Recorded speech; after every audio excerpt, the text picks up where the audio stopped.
to our local non-league, and of course we're back after our Christmas break, and of course joining me as normal in the top left-hand corner is of course the legend himself, Mr. Andy Leese, the manager of Enfield Town Football Club, and of course just below us both he's the main man from Enfield Town, of course, in Paul Reed. So welcome, Paul, as well. Fantastic for you to come and join us today. Really appreciate your giving up your top valuable time to come and join us. And Paul, if you don't mind, if I start with Andy, just quickly. I mean, Andy, since we last spoke, probably not the best Christmas break that you wanted, but how is everything at the moment from your point of view?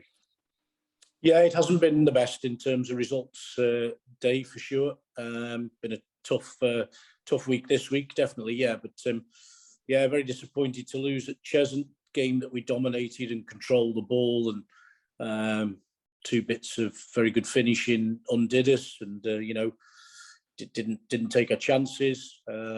Potter's Bar, we bounced back with a very good second half performance.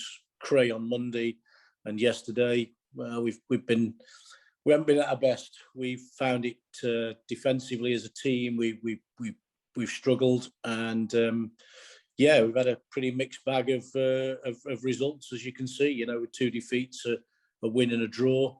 Thought the draw at Cray, ironically, might have been a point gained at the time. Because the results that went around us. But it hasn't been the best of times in terms of points, and December proved pretty tough for us all through, Dave.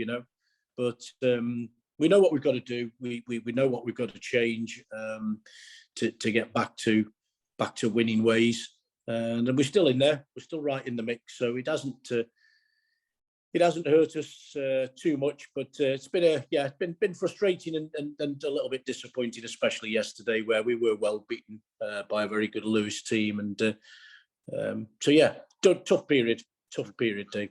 It's a bit like I spoke to Danny Chapman during the week when I did something for Harlow's TV channel, and even though Harlow haven't played many games, in fact, I don't think they've played any games for God knows how long now. It's probably about 3 or 4 weeks since they played a game, but that hasn't really affected them come the league, because although they've got games in hand, there hasn't been teams that have actually sort of gone on a big long run, and almost exactly the same for yourself. Even though you've had maybe a couple of disappointing results over the Christmas period, it's still one of those league tables where if you to win your next game, straight away you're back in the playoffs again, and if they lose, they jump out of the playoffs. Yeah.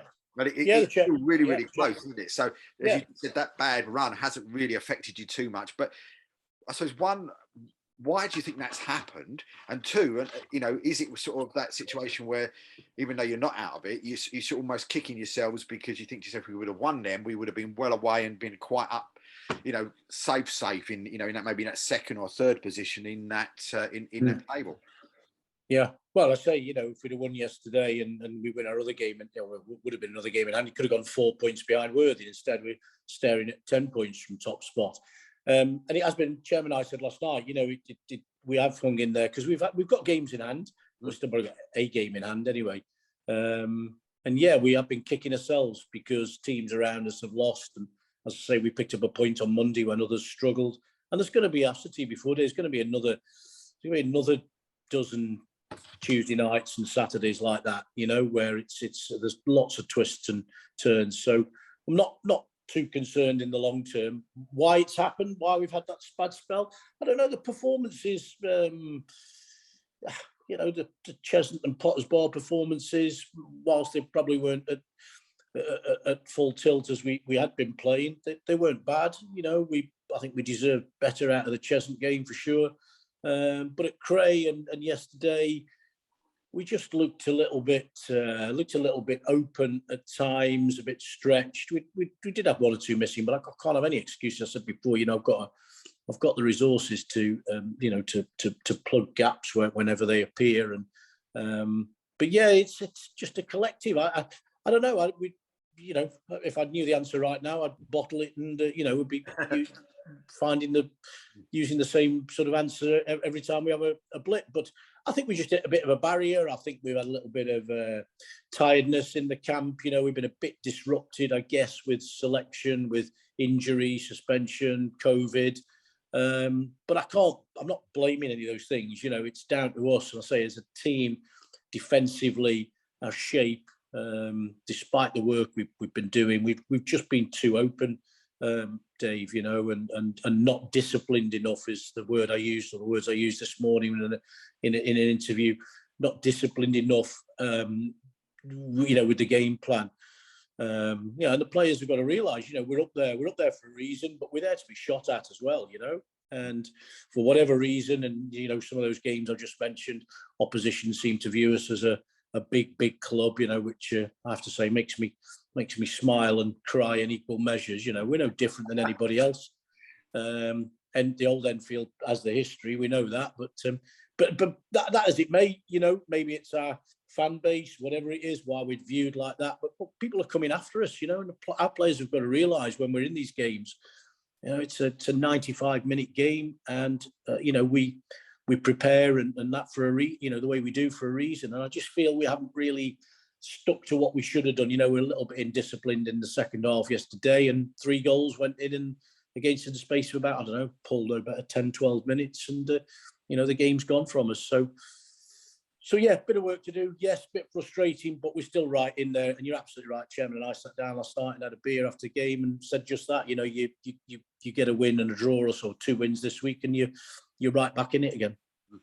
I don't tell Paul Halsey it's a 95-minute game now, will you? Because he probably might cry, because he had a 99-minute game yesterday and lost. I saw that. Yeah, I did see that. 90 plus, yeah. So that'll be an interesting conversation later on, but I must admit. But I suppose on the funny side, when the chairman asked you for a pint after a game, do you get worried?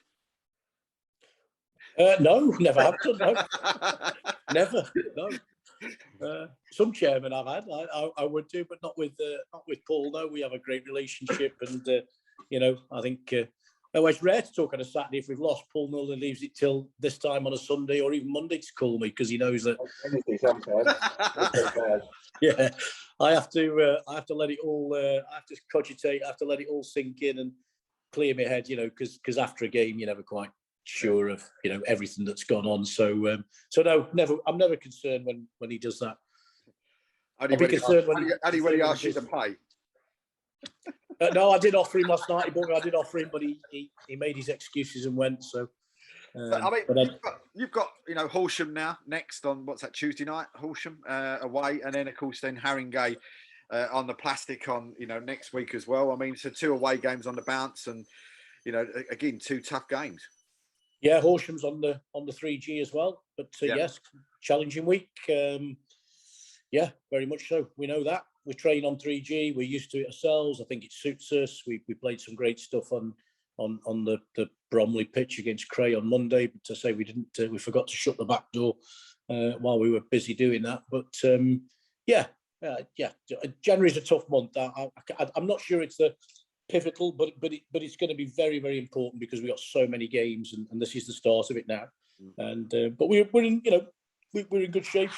Good shape physically as well.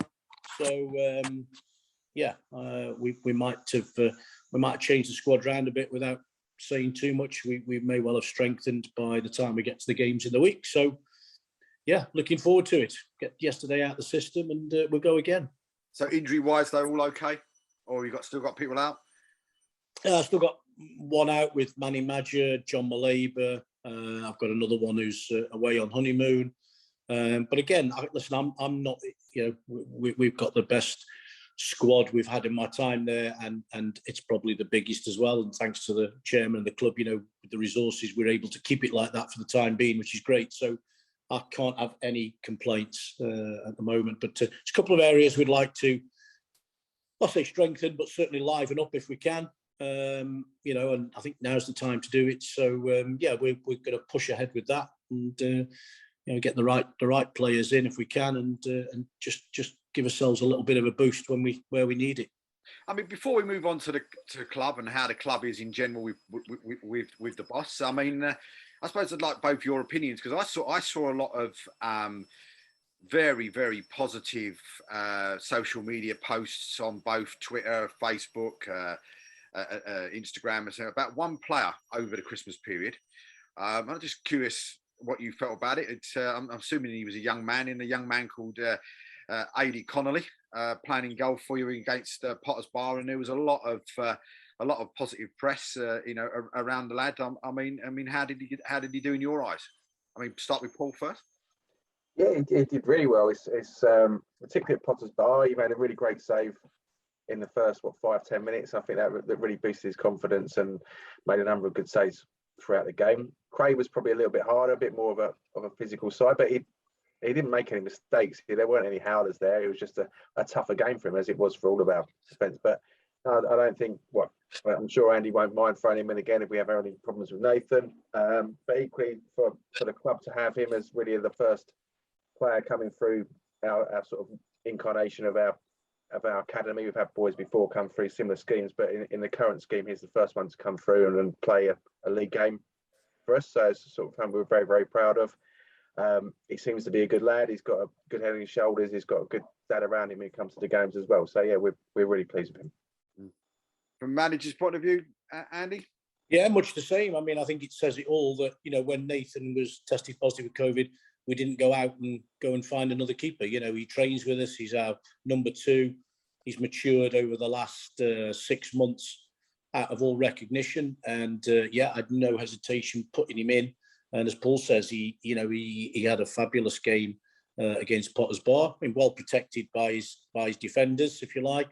And he did his best to stem the flow at Cray. It was, I don't think he had a chance really, Paul, did he, with any of the goals when you look back at it. But no, he's a super boy. And I think we've got another one at the academy who trains with us as well. It's starting to bear fruit. We've got that link with Ian Hart, who's coaches with the first team coach, but he also is the head coach in the academy. So Ian knows what's going on and who to push forward. But yeah, he gave his back into Addy as well, as did Jake Murphy, our goalkeeping coach, and I had no hesitation throwing him in again. And that must be fantastic for the club in general. Paul, if we start there, that you've got youngsters coming through and going into the first team. That's, for a club like yourselves, in a fan-owned club, it must be fantastic to see these youngsters coming through and getting into the first team. Yeah, for us, and we're only really at the start of the second year of the programme, so you wouldn't expect them to start coming through to probably the end of this season, probably early next season. But to have 1 or 2 around already is great for us. And I think from a recruitment point of view for next year into that scheme as well, to be able to demonstrate there is a pathway for us is really, really important.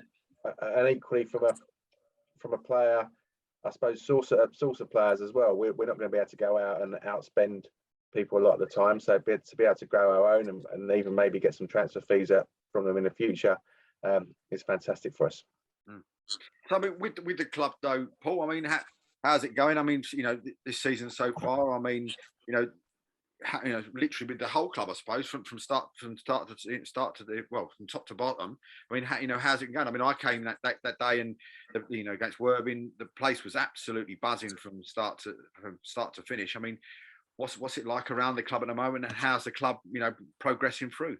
Yeah, we're doing well. We've had a blip for a few weeks in the league without a doubt, but our league gates are really, really impressive and holding up. I think people are enjoying themselves coming over, and we've seen it across non-league with how gates have been fantastic this season. I think we're in good shape. We're obviously having to look as a club about what we do if we are continuing to be successful and perhaps get promoted, and what we need to do to be at that next level. We had a meeting with a ground company who provide facilities this week to see what that would cost us, so we could start to plan for that. Got a good relationship with the youth section as well, and we've got a sort of big sponsor there in future, and we're joined up together through to the first team. The ladies section again are thriving with a good number of teams, and see we're growing at the disability side, the community side. So as a club, we look to progress every year, look to grow the amount of participants that we have wearing the Enfield Town badge. We have a soccer school as well on a Saturday morning that has 100 plus kids every week, and we try and use that to set up the sort of under sevens for the following year and bring that pipeline through. So I think for the last 2 or 3 years since that's been in place, we've been able to set up 2 teams each year at the youngest age group, and hopefully we see that work through. And then probably where we need to develop, we've got a good under 18s EGA side that are probably in their first year, really under 17s, and try and develop them, and probably beneath that, get that sort of, I suppose, elite pathway from 14 upwards through to the academy and then into the first team. So great strides across the club. It's something we have to do sort of gradually year on year, but I think we're definitely moving in the right direction. And I mean, with the actual, I mean, again, we spoke before about the, and I'll go on about it because I'm a massive fan. But you know, I mean, the actual sponsorship with the WWF, of course, is so WWE as it is now. Sorry, you know, must be a massive boost for the club as well, and bringing that in, and you know, even speaking to Andy, you know, shirts and seeing it online, shirt sales probably one of the best you've ever had, maybe. Yeah, well, probably 3 or 4 times bigger than anything we've ever had before. And I mean, we even sold. I think we sold another 10 last week. It's fantastic. It gives us exposure into places we wouldn't normally have exposure for sure. We're still talking to them. We're still looking to do more things with them moving forward. They've obviously had a very, very busy times of things post-COVID and putting live shows back on. So they've been sort of run off their feet as well. But we're looking to sit down this month and see what we can do next with them. Well, that's, you know, in all fairness, you might want to start knocking them up for a bit more money, because of course they're getting rid of so much talent in the last sort of like 6 months. They've got to have a big nest of money sitting there ready to give to. I'll ask that question when I meet with them and see what they say. But I mean, literally with that, I mean, with all of that and everything else, that has put the club, into the spotlight. And it's a bit like what I suppose, in another way, sort of twisting it a little bit from what Andy said. You know, Andy said we're seen as a big club, but I suppose when you're getting sponsorship, you know, somebody's getting sponsorship from the local, I don't know, skip company down the road, and someone's getting a local company from the local supermarket down the road, but then all of a sudden Enfield Town come out and go, hey, look who we've got WWE. Does that sort of sensed as well to make you look like more of a bigger club than maybe some of the others because of the sponsorship that you've got involved as well? Yeah, I think profile everywhere is good, right? And maybe the bigger profile you are, you do get there to be shot at. But I think we've still got a long way to go in that. I mean, even within our own borough, we have outdoor cinema nights at the end of the last 2 or 3 seasons, and people come who live in Enfield go, I didn't even know you were here, I didn't know this existed. So we've got a long way to go, even in our own vicinity, really, to bring that profile across. But anything we can do, such as the WWE stuff, obviously massively helps us both in the local community and further afield.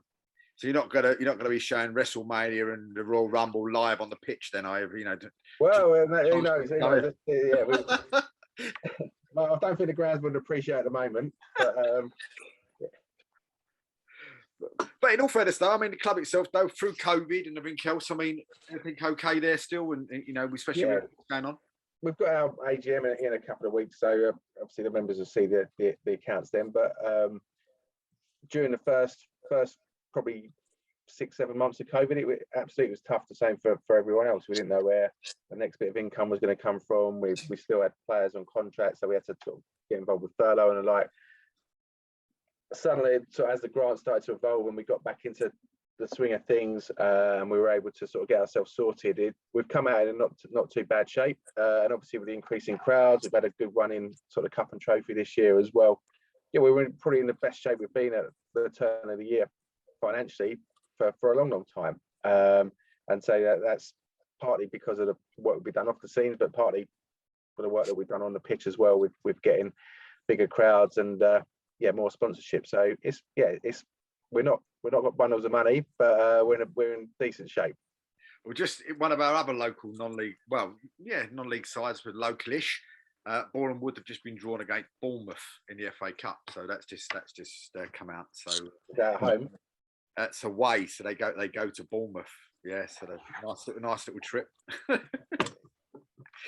So I mean, with yourself, the committee, the rest of the club, then all happy with where you are and the direction that the club's going, and how difficult will that be if Enfield, as you said before, are successful, do get promoted into the Panorama South? I mean, how does that then affect the club in general? Because again, fan-owned club, you're going to be going up. As you said, there's probably going to be certain different bits and bobs you've got to do inside the club to actually go up to the next level. Does that then put a strain on the club going up?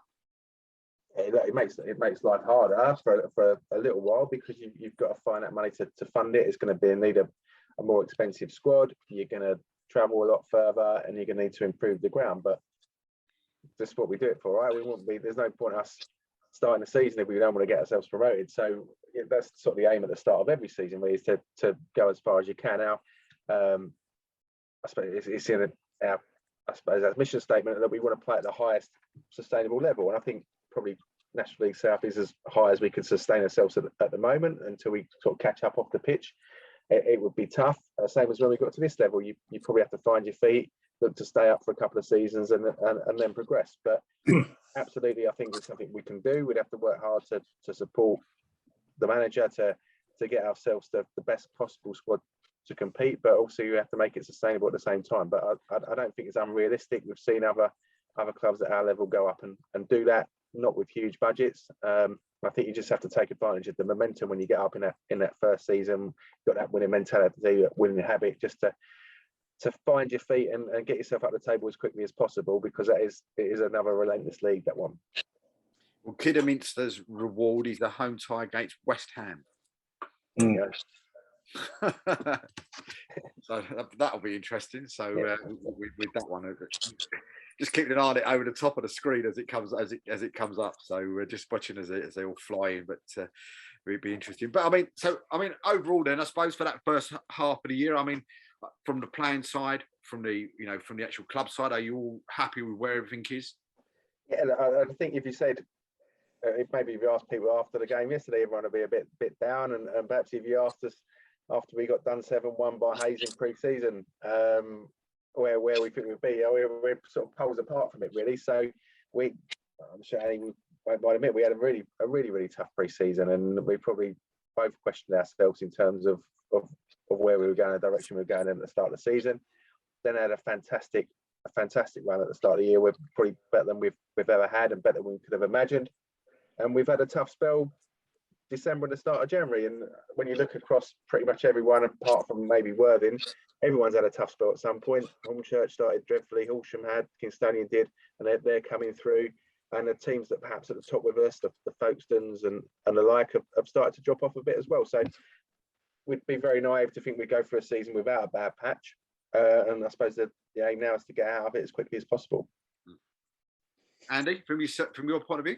Yeah, well, same as Paul. Yeah, we had the most challenging. I had the most challenging pre-season I've had in 23 years of doing this, and we were unable to tie down some of the players that we wanted, but we were patient. We got there, we had a fabulous start, and even on Monday, talking to fans after the game at Cray, and people were, just as Paul says, they were a little bit down, and we'd conceded 4 goals and we'd salvaged a point, but everything.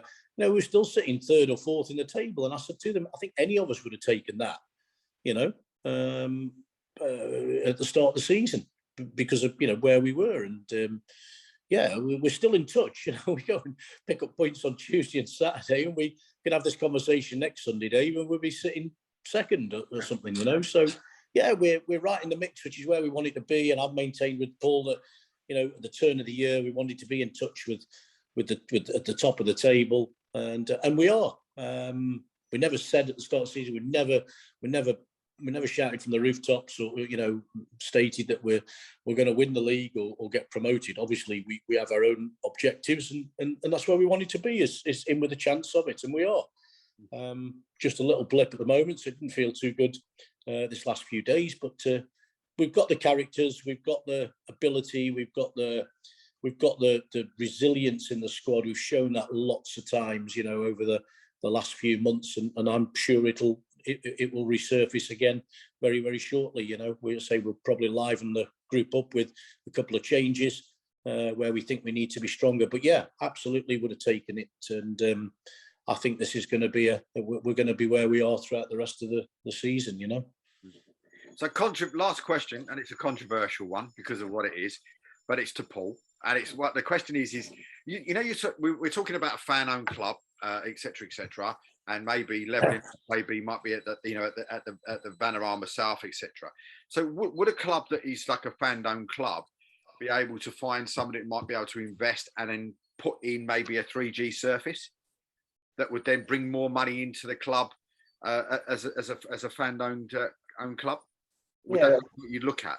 3G is a bit, I suppose, of a challenge for us in a number of ways. One is I'm not sure how supporters will react. We'll have to put it to those members, but equally, and I suppose it is awkward because we've got the running track, and people have in our lease, they have certain days that they have to use the running track. So we wouldn't be able to have people playing on that during that time because you can't have balls flying around when people are running around. So the ability to create the income that perhaps some other clubs have is limited because of the terms of our lease there.